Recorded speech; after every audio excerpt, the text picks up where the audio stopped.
channel. Now we are taking discussion the accounting standard 10 and IND S16.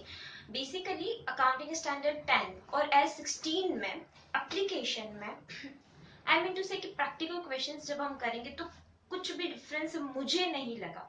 सो मैंने सोचा कि मैं हेडिंग्स में S10 और IND S16 दोनों को रखती हूँ. ठीक है, बेसिक से स्टार्ट करेंगे. ये CA inter, CA IPC, CA final और सिलेबस, CMA इंटर सभी स्टूडेंट्स के लिए ये वाला अकाउंटिंग स्टैंडर्ड इम्पोर्टेंट रहेगा ही. ठीक है, तो इसको बेसिक से स्टार्ट करके और कुछ केसेस स्टडीज के साथ में खत्म करते हैं. तो यहाँ पे सबसे पहले है टेंजिबल एसेट्स. टेंजिबल एसेट्स का मतलब क्या होता है? S10 IND S16. ओके, सबसे पहले है टेंजिबल एसेट्स, जिसको जो नोट्स है वो मैं आपको डिस्क्रिप्शन में, जैसे कि हमेशा ही मैं डिस्क्रिप्शन में रखती हूँ, नोट्स डिस्क्रिप्शन में आपको मिल जाएंगे. Tangible assets are held for use in production or supply of the goods and services expected to be used for more than 12 months. 12 month से ज्यादा जो यूज में आने वाले हैं हमारी एंटीरी फैक्ट्री में, वो सारे इक्विपमेंट जो भी टेंजिबल नेचर के हैं, रिकॉग्निशन के लिए है.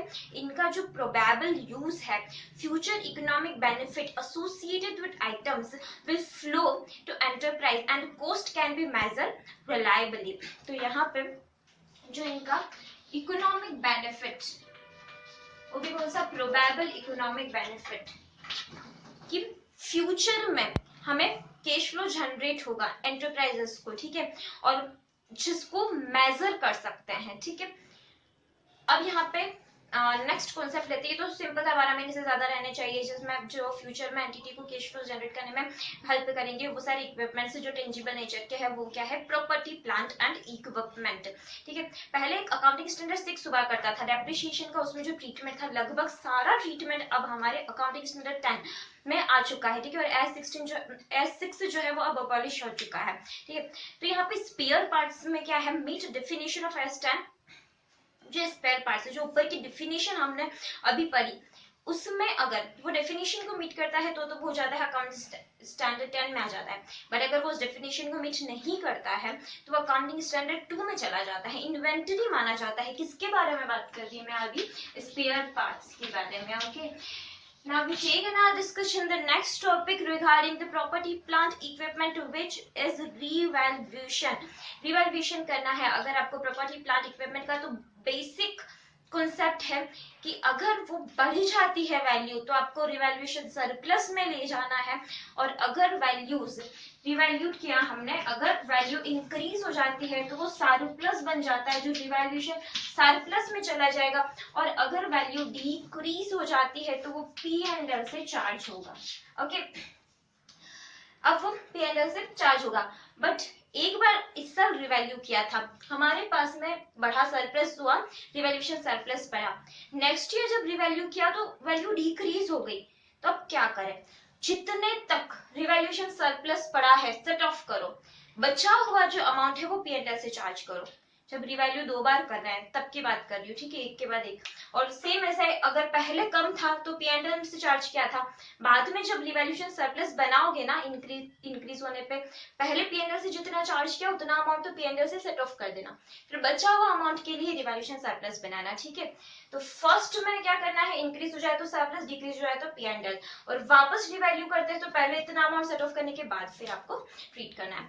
Okay, then we are on depreciation. मैंने कहा था ना पहले S6 से हुआ करता था, अभी वो S6 है नहीं ना, तो अभी इसी पे पढ़ते हैं हम. डेप्रिसिएशन का मेथड क्या है? Component method. कंपोनेंट मेथड के लिए को क्वेश्चन भी हम कर सकते हैं, जिसमें ईच पार्ट जो है प्रॉपर्टी, प्लांट, इक्विपमेंट का, वो सिग्निफिकेंट है. ठीक है, significant in relation to its total cost. तो जो डेप्रिसिएशन लगाना है वो सेपरेटली हर कंपोनेंट पे लगाना है. ठीक है, तो हम डेप्रिसिएशन की जब बात कर रहे हैं तो क्या बोल रहे हैं? ये कंपोनेंट मेथड. ठीक है, अब यहाँ पे एक क्वेश्चन हम हाथों हाथ कर ही लेते हैं इसका. मेरे को एक अच्छा क्वेश्चन लगा था, मैं क्वेश्चन भी थोड़ा थोड़ा यहाँ पे लिख रही, पूरा तो नहीं. फ्री होल्ड बिल्डिंग जो है, जिसकी यूजफुल लाइफ कितनी है? 50 इयर्स. और कितने वर्षों तक वो चलने वाली है? How much years he is life is 70 50 years, ठीक है, और इसकी वैल्यू है 70 लाख। तो बड़ा सा बिल्डिंग है, ये हमारा बिल्डिंग, ठीक है, जिसकी 50 वर्ष की आयु है, जिसमें से जो लैंड है वो तो कितने सालों तक, अनंत सालों तक, इंफिनिट तक चलते रहेंगे, ठीक है। तो लैंड की तो लाइफ अलग से बता दी, उस पर डेप्रिसिएशन लगेगा भी नहीं। रूफ के लिए बोला है 20 वर्ष तक, इसकी वैल्यू है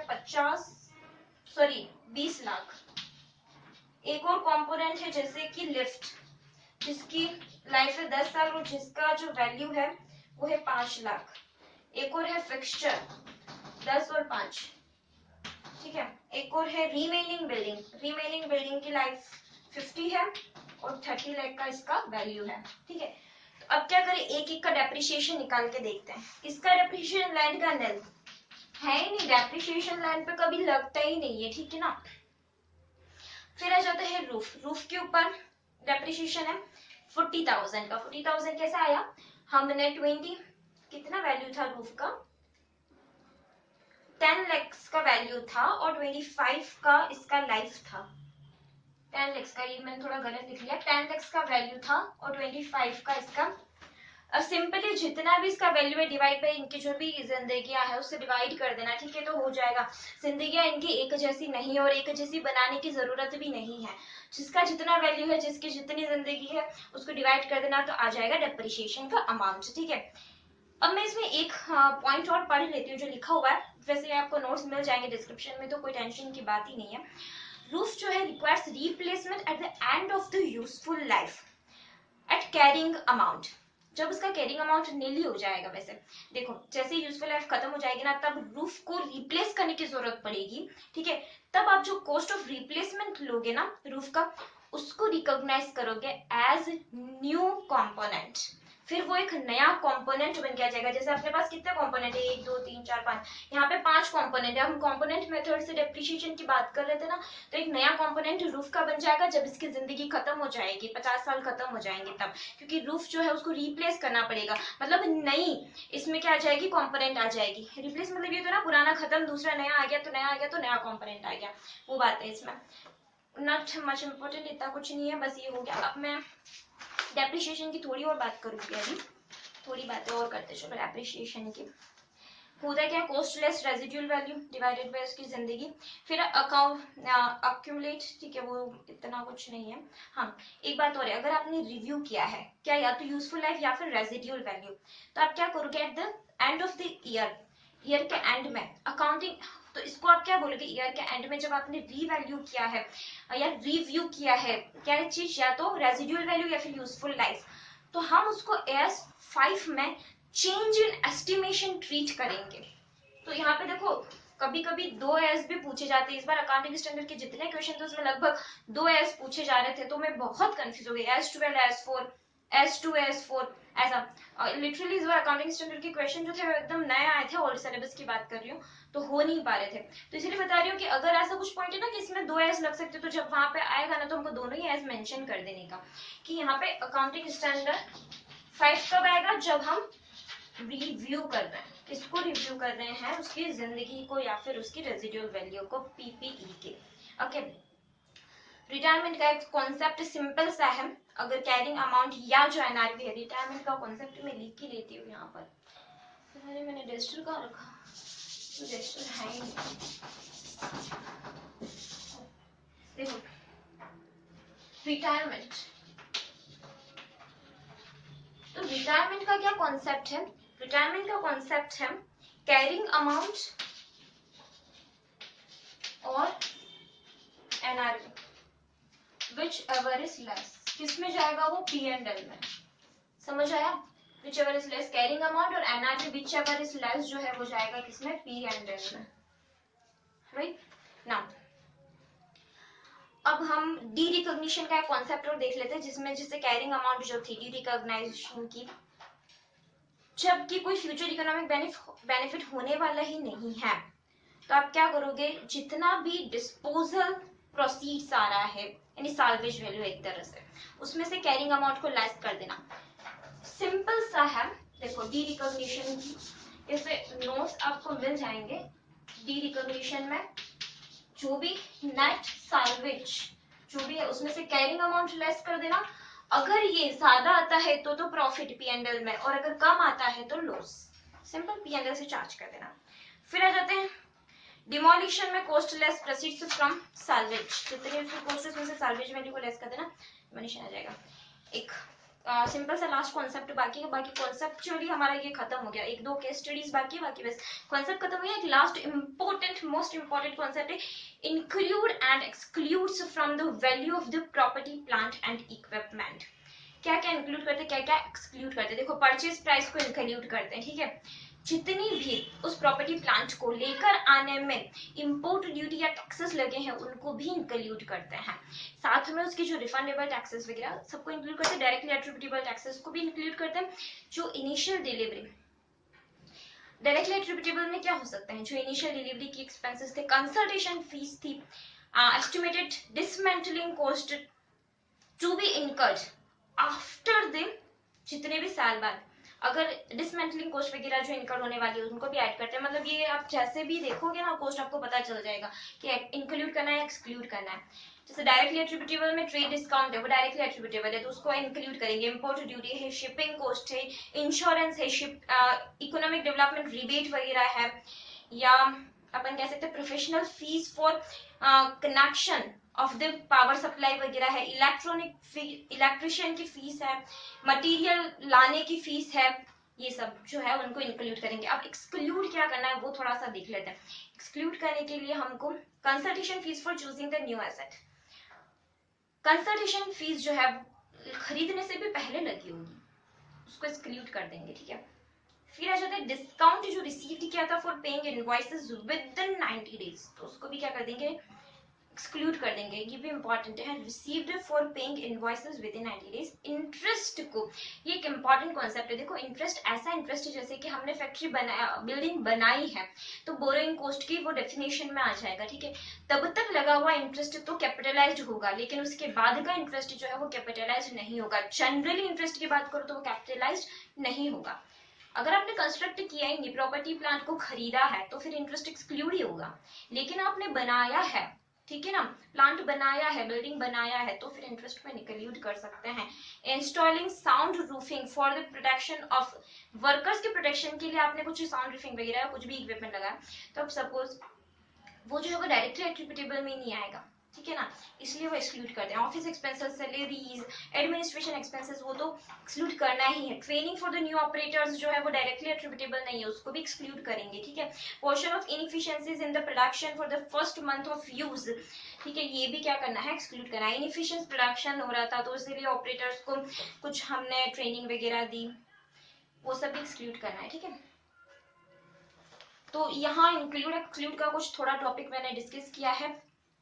परचेज प्राइस में प्राइस में से ट्रेड डिस्काउंट लेस करने के बाद में जो सेल टैक्स है उसको ऐड कर देते हैं।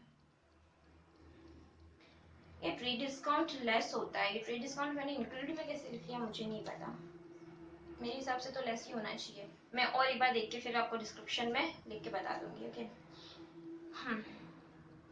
कुछ एक आधी केस स्टडीज डिस्कस कर लेते हैं, जैसे कि entity intends to knock down the existing factory and move to another site, temporary another site पे अपनी फैक्ट्री को फिक्स करना है या शिफ्ट करना है, फिक्स तो नहीं करना है, शिफ्ट ही करना है अपने को थोड़े टाइम के लिए, तो इसका जो एक्सपेंसेस है वो कैपिटलाइज नहीं होगा बिकॉज डायरेक्टली एट्रिब्यूटेबल नहीं है।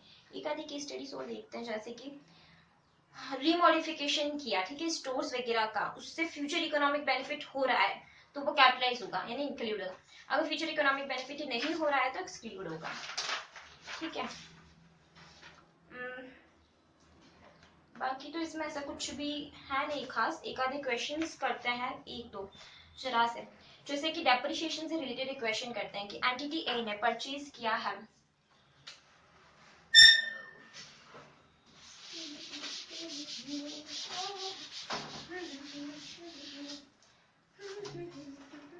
देखो एंटिटी ए ने क्या परचेज किया, एक एसेट परचेज किया ऑन 1 जनवरी 2013 को, कितने में, 1 लाख में। यूजफुल लाइफ थी 10 साल की, उसकी रेजिडुअल वैल्यू थी निल, तो इसकी जो वैल्यू है वो कितनी है, 1 लाख। लाइफ कितनी है, 10 इयर्स। रेजिडुअल वैल्यू कितनी है, निल। 1 जनवरी 2017 को डायरेक्टर ने रिव्यू किया एस्टिमेटेड लाइफ, डिसाइड किया कि जो asset will be probably useful for a further 4 years, ठीक है ना। अब ये फर्दर 4 ईयर्स के लिए चल सकती है। तो कैलकुलेट करो amount of depreciation, very simple, 1 lakh में डिवाइड कर दो 10। ये हमारा क्या है, डेप्रिसिएशन कितने साल तक लग चुका है, 4 साल तक लग चुका है। 1 जनवरी 2017 को, 1 जनवरी 2013 को खरीदी मशीनरी, 1 जनवरी 2017 को रीएस्टिमेट किया, तो 4 साल तक का तो लग ही चुका है ना, 40,000। तो लेस किया इसमें से, 1 लाख में से 40,000 बचा कितना, 60,000। अब फर्दर कितनी लाइफ देखी थी, 4 डिवाइड बाय 4, कितना एप्रिशिएशन हो गया, 15,000। बहुत ही सिंपल बेसिक क्वेश्चन था, ठीक है, पर ठीक है मैंने डिस्कस किया। रिवैल्यूएशन का भी एक क्वेश्चन डिस्कस कर लेते हैं। This will be the last discussion regarding this AS, उसके बाद में ये डिस्कशन खत्म करते हैं। बहुत बेसिक डिस्कशन मुझे करना था इस एज का, ठीक है। रिवैल्यूएशन में है एसेट जो परचेज की है 50,000 की, डेप्रिसिएशन 20 साल का है। 3 years later एसेट्स रिवैल्यूड हुई है 60,000 की, amount of revaluation and plus जो है रिवैल्यूएशन अमाउंट कितना है, 60,000। देखो